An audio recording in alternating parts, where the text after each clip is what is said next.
요한복음 1장 43절 이하에 보면 예수님께서 공생의 사역을 시작하실 때 빌립과 나다나엘을 제자로 부르시는 장면이 나옵니다. 이튿날 예수께서 갈릴리로 나가려 하시다가 빌립을 만나 이르시되 나를 따르라 하시니 빌립은 안드레와 베드로와 한 동네 벳세다 사람이라. 요한복음 1장 43-44절.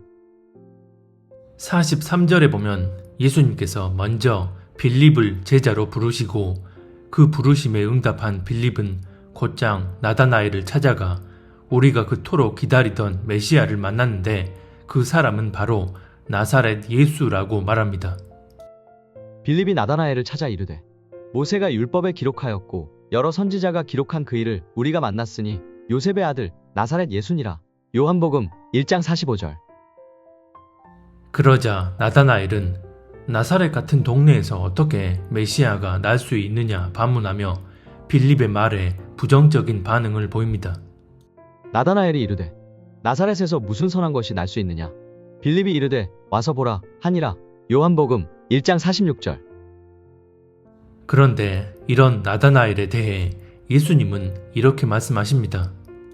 예수께서 나다나엘이 자기에게 오는 것을 보시고 그를 가리켜 이르시되 보라 이는 참으로 이스라엘 사람이라 그 속에 간사한 것이 없도다. 요한복음 1장 47절. 46절에서 나다나엘은 나사렛에서 어떻게 메시아가 날 수 있느냐며 예수님의 메시아 되심에 대해 의심의 반응을 보였습니다. 그런데 예수님은 그런 나다나엘에 대해 그 속에 간사함이 없는 사람이라 평하십니다. 왜 그러신 걸까요?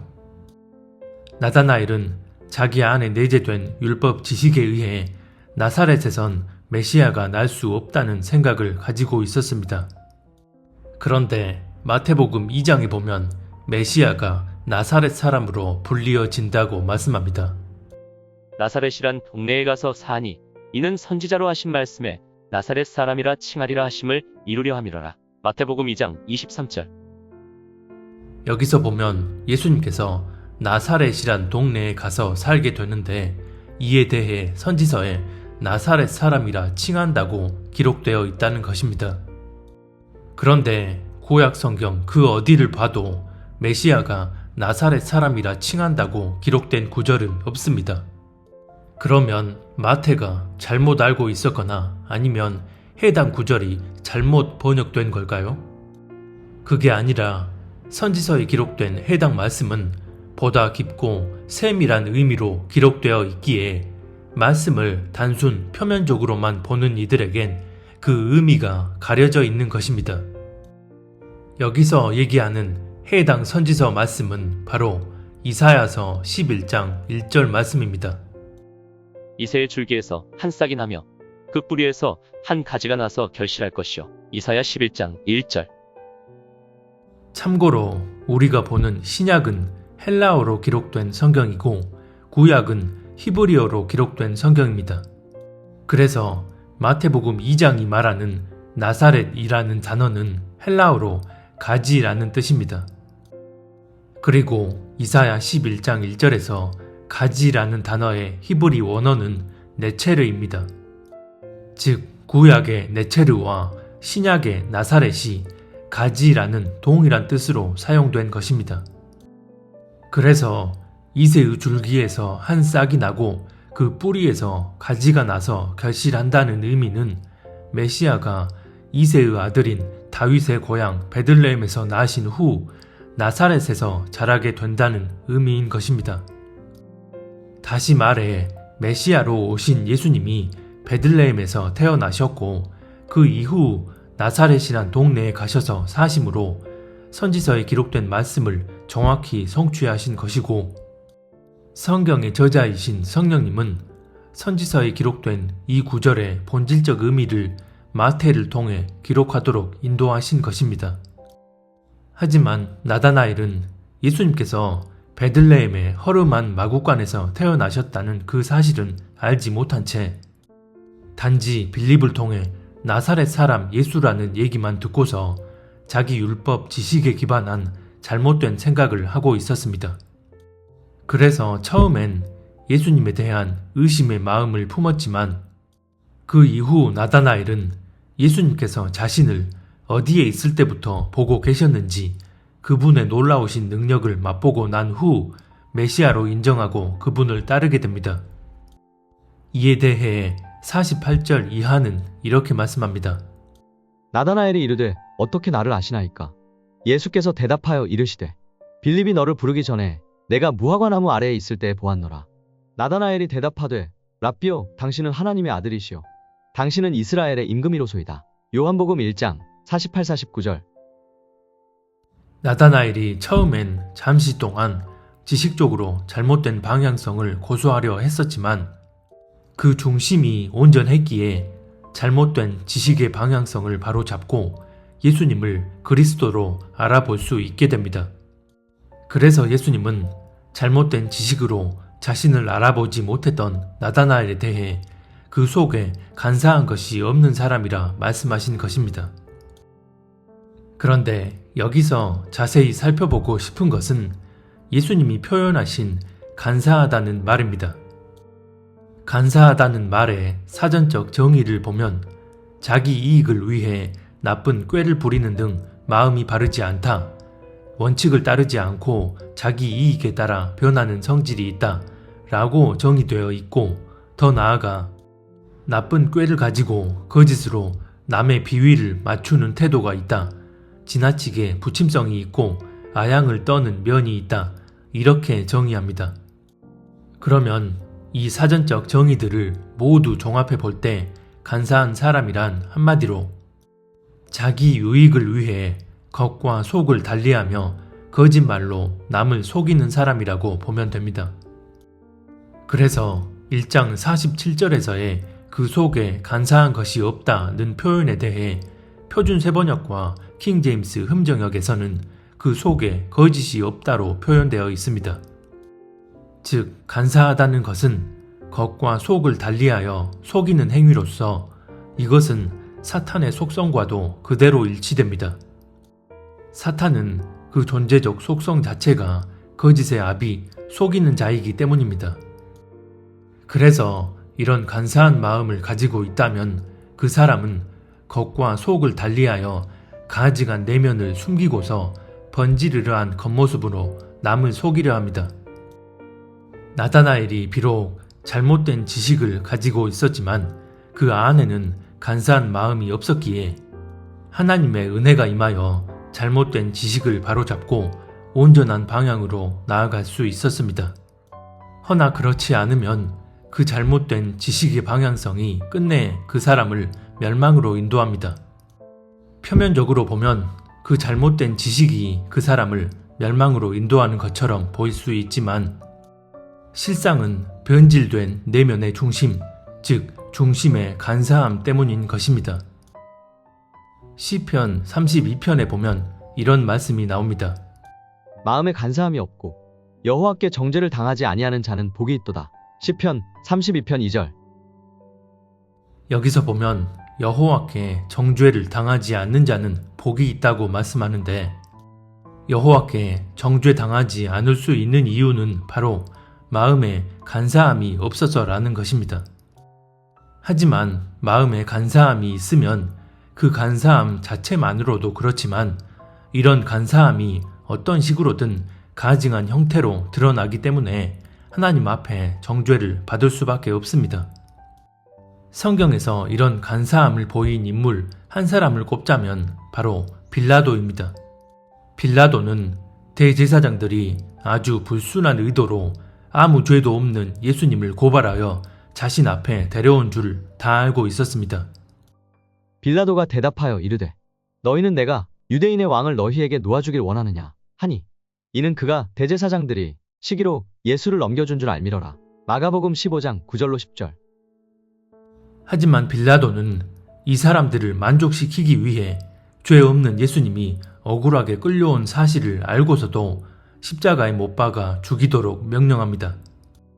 빌라도가 이르되 어찌미냐 무슨 악한 일을 하였느냐 하니, 더욱 소리 지르되 십자가에 못 박게 하소서 하는지라. 빌라도가 무리에게 만족을 주고자 하여 바라바는 놓아주고 예수는 채찍질하고 십자가에 못 박히게 넘겨주니라. 마가복음 15장 14-15절.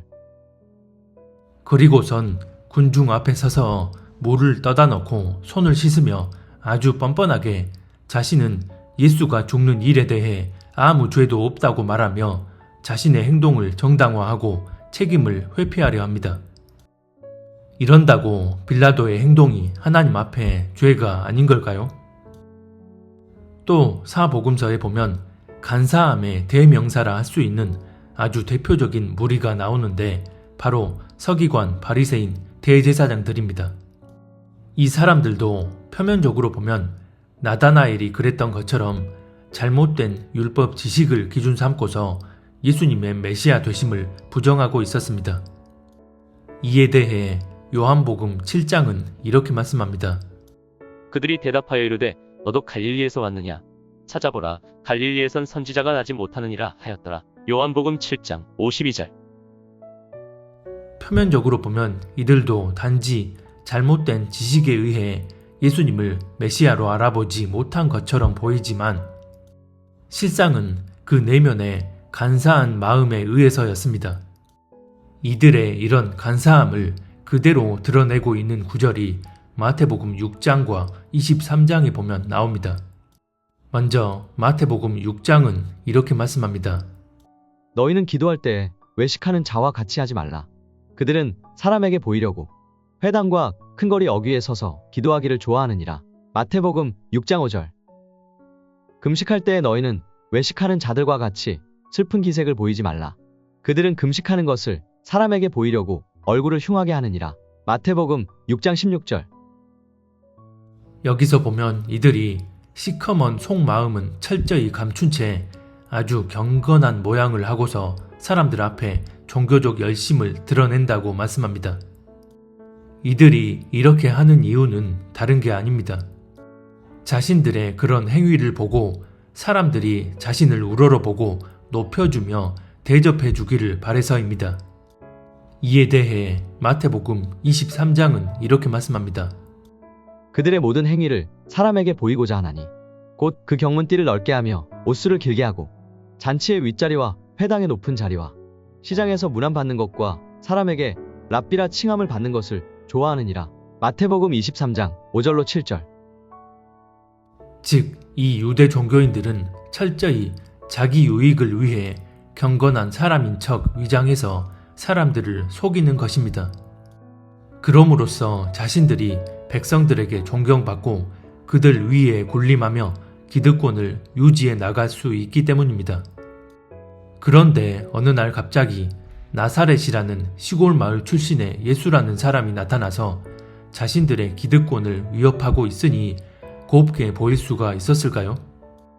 그래서 표면적으론 이들도 나다나엘처럼 단지 잘못된 율법 지식에 의해 예수님의 메시아 되심을 부정하는 것처럼 보이지만 그 실상은 잘못된 율법 지식 이전에 하나님 앞에 아주 간사한 마음을 가지고 있었기에 예수님께서 자신이 메시아라는 사실을 증거하는 메시지를 선포하고 놀라운 능력들을 보이셨음에도 회개하고 그 방향을 교정하기는커녕 어떻게 하면 예수님을 올무에 빠뜨려 넘어뜨릴까를 고심하고 더 나아가 잡아서 죽일까를 고심합니다. 이에 바리새인들이 가서 어떻게 하면 예수를 말의 올무에 걸리게 할까 상의하고 마태복음 22장 15절. 대제사장들과 서기관들이 듣고 예수를 어떻게 죽일까 하고 꾀하니 이는 무리가 다 그의 교훈을 놀랍게 여김으로 그를 두려워함이더라. 마가복음 11장 18절. 자신들의 유익을 위해 사람들 앞에선 하나님을 잘 섬기는 것처럼 온갖 경건하고 거룩한 척 열심을 내던 자들이 그 내면의 실상을 보니 이처럼 간사하고 더러운 마음을 품고 하나님을 거스르고 있었던 것입니다. 이렇게 되면 그 내면의 변질된 중심에 의해 자신들의 잘못된 방향성을 바로잡지 않고 멸망길로 끝까지 내달리게 됩니다. 이것은 처음부터 율법 지식을 바로 알고 있느냐 여부가 아닌 중심의 온전함 여부의 문제였기에 아주 간사한 마음을 품고서 악을 선하다 하고 선을 악하다 하는 그 멸망길로 끝까지 내달릴 수밖에 없는 것입니다. 그런데 오늘날에도 보면 이런 비슷한 경우가 교계 안에 드러나 있음을 보게 됩니다. 교회적 차원에서는 많은 권위 있는 목회자와 교계 지도자들이 WCC, WEA, 카톨릭과 연합하며 교단 전체를 배도의 길로 이끌고 있고, 또 많은 한국교회 사역자들이 2,500만 주민들을 학살하고 폭압을 일삼는 북한의 3대 우상 집단과의 평화를 부르짖고 그들을 지원해주며 그들과 연합하는 행태를 보입니다.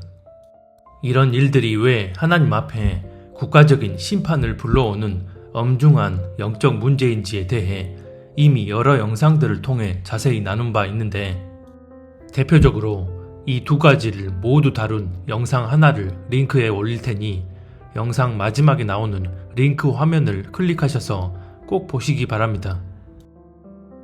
그런데 이들이 스스로 잘못됨을 인지하지 못한 채 그 방향으로 내달려가는 이유를 살펴보면, 교인들로부터 또는 세상 사람들로부터 평화, 연합이란 그럴듯한 타이틀을 가지고 아주 영향력 있고 대단한 일을 하고 있다는 사실을 표방하기 위한 그런 세속적인 명분에 사로잡혀서 그 일이 살아계신 하나님이 보시기에 옳은지 아닌지는 헤아릴 생각조차 하지 않고 끝까지 그 방향으로 내달리는 것입니다. 앞서 살펴본 것처럼 간사하다는 것은 자신의 유익을 위해 겉과 속을 달리하는 것을 의미합니다. 그렇다면 실상은 자신들의 유익을 위해 그런 일들을 자행하고 있으면서도 표면적으론 마치 하나님의 뜻을 위해 경건한 사역을 하는 것처럼 그럴싸한 명분으로 포장하고서 하나님 예수님의 이름을 감히 입에 오르내린다면, 이런 사람들이 바로 성경이 말씀하는 그런 간사한 자들이고, 예수님 당시에 서기관, 바리새인, 대제사장들과 같은 부류의 사람들인 것입니다. 만약 이 사람들이 그 내면의 중심은 정말 전심으로 하나님을 사랑하고 경외하며 하나님 뜻대로만 나아가고자 하는 마음이었는데, 단순히 지식적으로 잘못 알고 있어서, 즉 그게 진짜 하나님을 위한 일인 줄 알고서 그런 방향으로 나아간 거였다면, 이미 오래전에 자신들의 행위가 잘못되었다는 사실을 뼈저리게 인식하고 하나님 앞에 통렬히 회개함으로 그 방향이 고정되어졌을 것입니다. 중심의 온전함을 보시고 은혜를 부어주시는 하나님께서 반드시 그렇게 되도록 역사해 주시기 때문입니다. 허나 이미 그런 집단들과의 교제와 연합이 왜 악한 일인지 그 실체가 적나라하게 드러나 있음에도 회개는커녕 악을 선하다 하며 더욱더 그 방향성을 고집한다는 것은 단순히 잘못 알고 있어서가 아니라 앞서 얘기한 그런 간사한 마음에 의해서입니다. 이런 사람들이 주축이 된 조직체 안에는 그들의 간사함이 합당한 명분으로 포장되어서 그에 따라 조직체가 움직여지고 있기 때문입니다. 이런 경우는 하나님께서 이들을 그냥 내버려 두심으로 심판에 직면하도록 하십니다. 그리고 이런 일은 비단 상위적 차원에서 뿐만 아니라 개인적 차원의 삶에 있어서도 마찬가지입니다.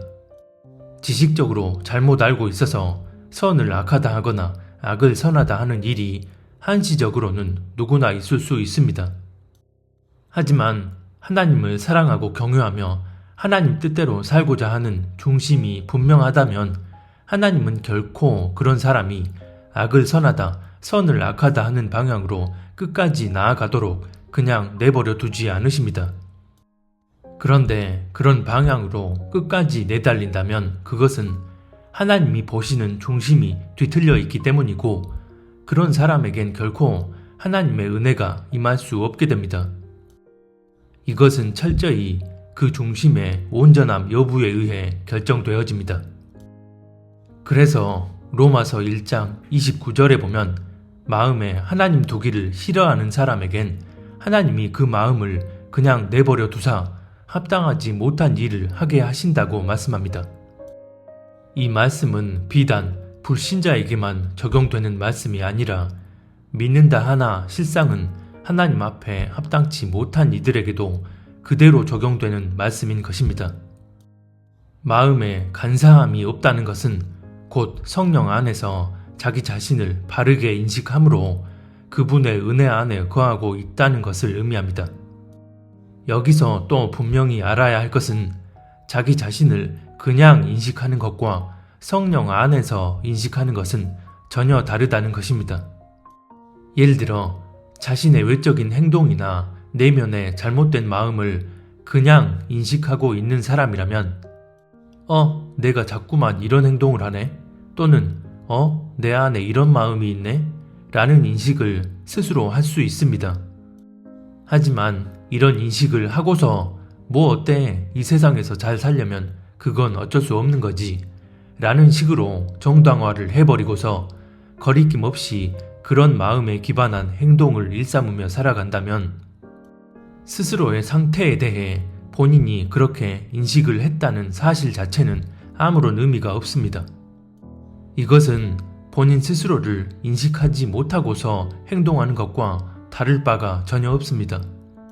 사악한 집단들과 교제하고 연합하는 일이 성경적으로 문제가 있음을 분명히 알고 있지만 그럼에도 더 큰 사역적 성과를 얻을 수 있고 그에 따른 대외적인 명예를 얻을 수 있기 때문에 그 정도 영적인 문제점은 아무것도 아닌 것으로 치부해 버린다면 영적으로 문제가 있다는 사실을 인식하고 안 하고는 아무런 의미가 없다는 것입니다.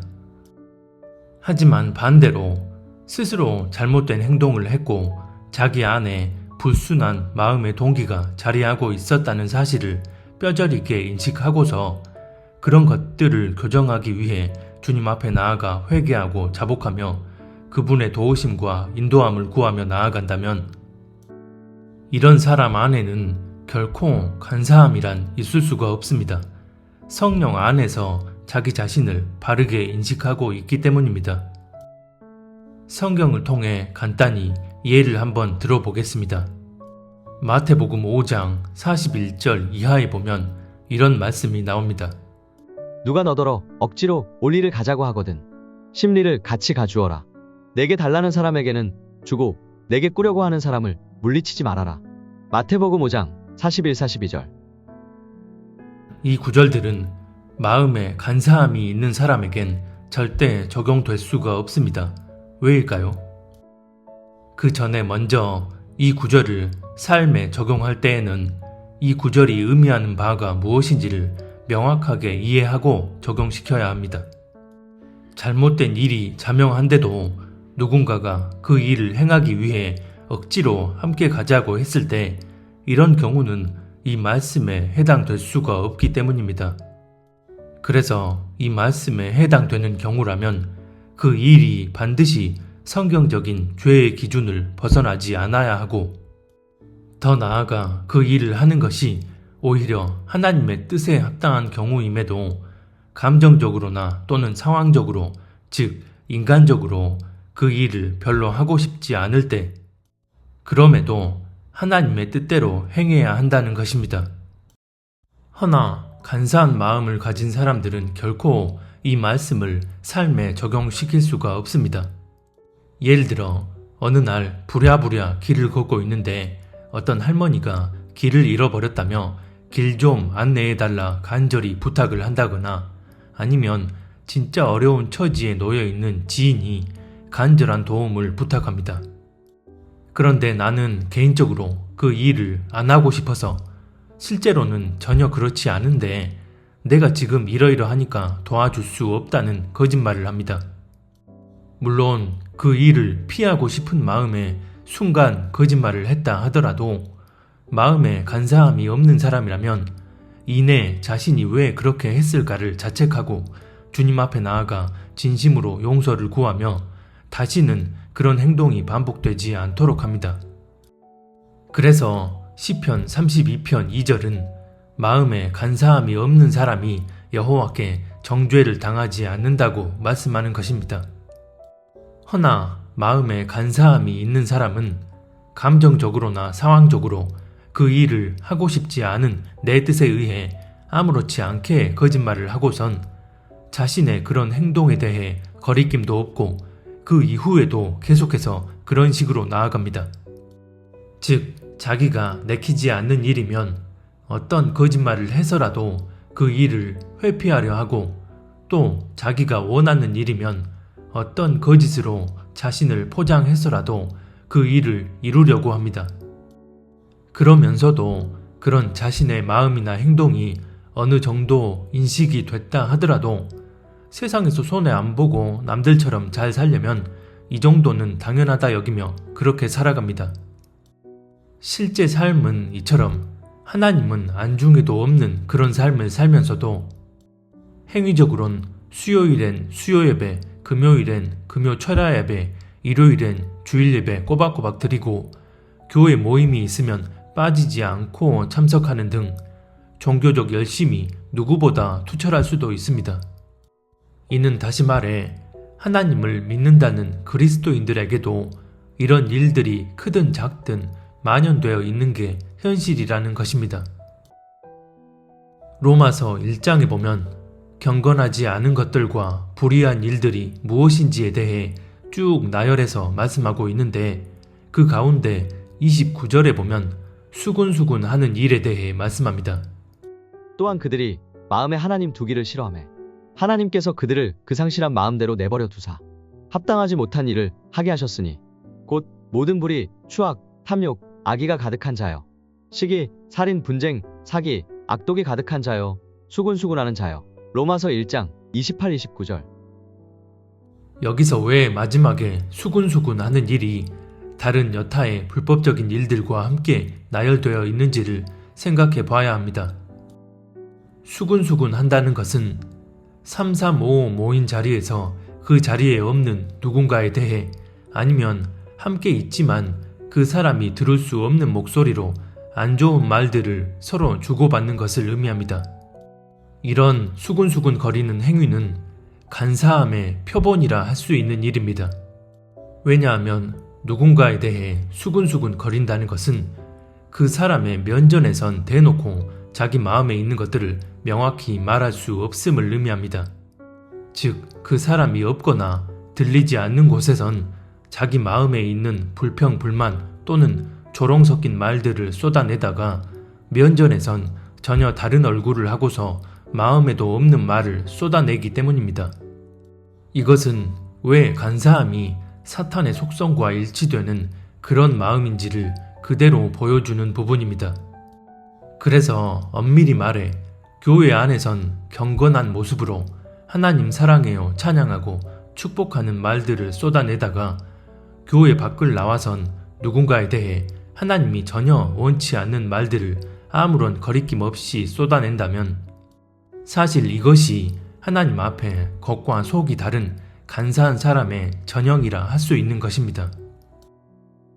고린도전서 10장 24절에 보면 누구든지 자기의 유익을 구하지 말고 남의 유익을 구하라고 말씀합니다.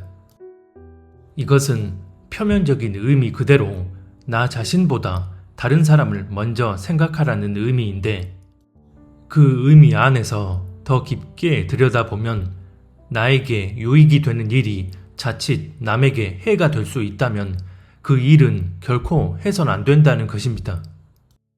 또 고린도전서 13장에 보면 사랑의 이런저런 특징에 대해 말씀하는데 5절에 보면 사랑은 자기의 유익을 구하지 않고 악한 것을 생각하지 않는다고 말씀합니다.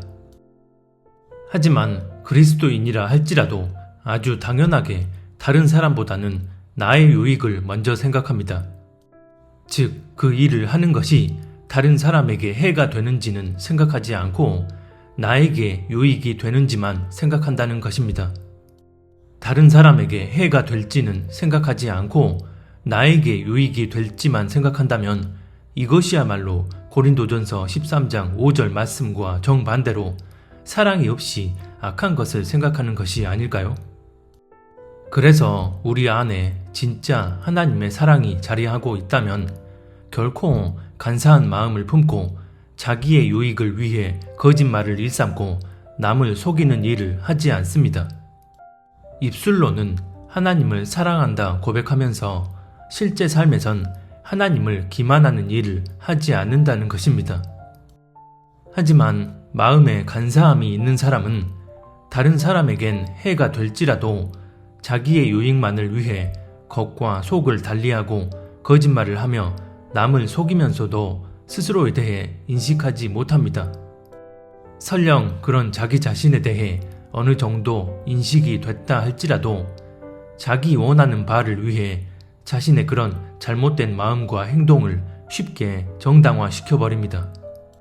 이것은 어떤 대단한 상황과 문제에 처했을 때 일어나는 일이 아니라 우리 일상생활에서 쉽게 일어나고 있는 일들입니다.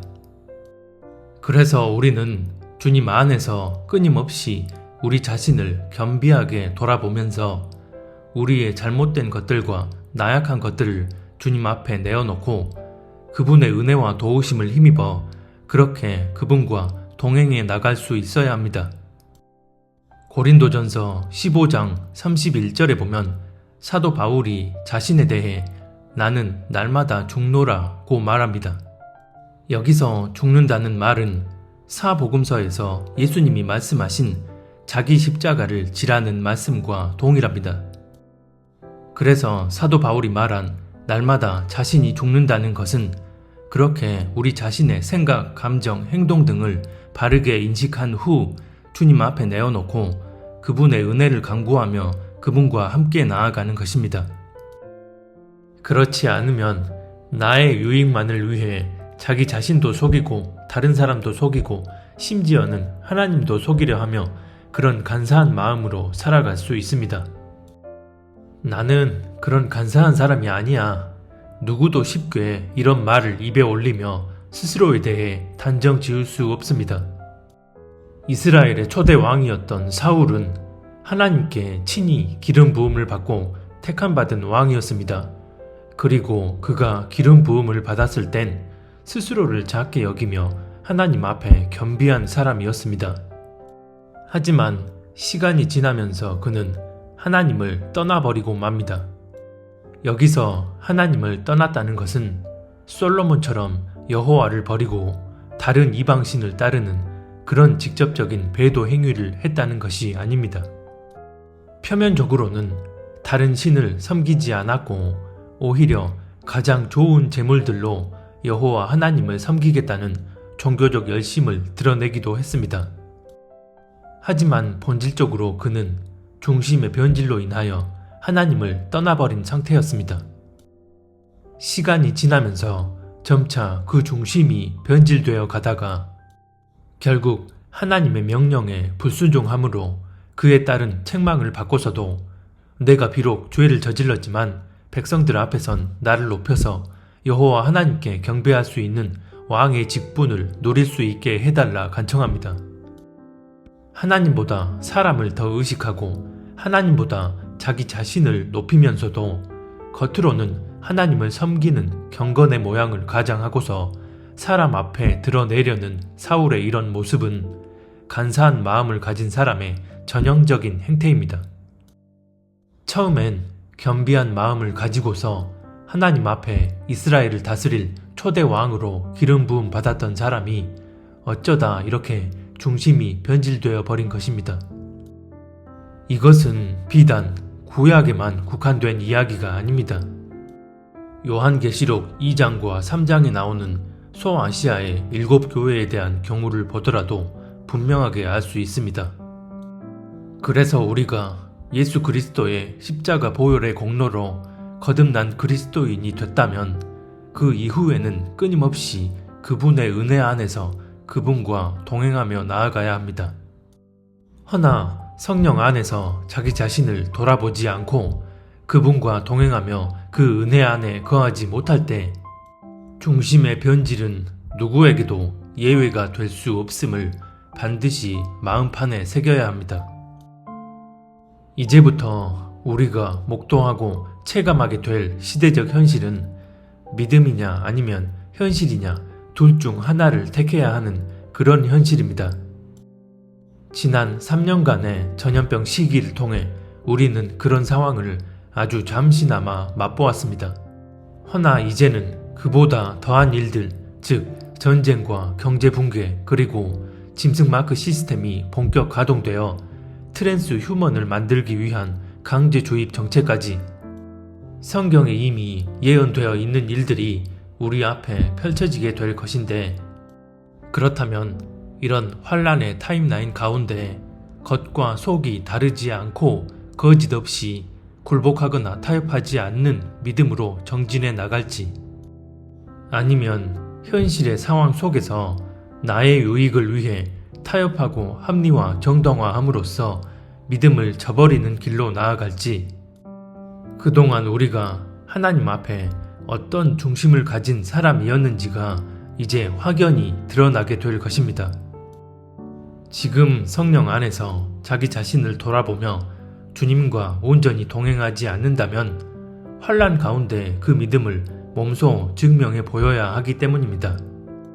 그렇기 때문에 우리가 이런 성경의 모든 교훈들을 마음판에 깊숙이 새겨놓고 겉과 속이 다른 간사함으로 하나님을 기만하며 사는 게 아닌 정결한 마음으로 그분의 은혜 안에서 그분과 동행하며 살다가 다시 오실 주님 앞에 정죄함을 받지 않는 합당한 신부들로 설 수 있었으면 합니다.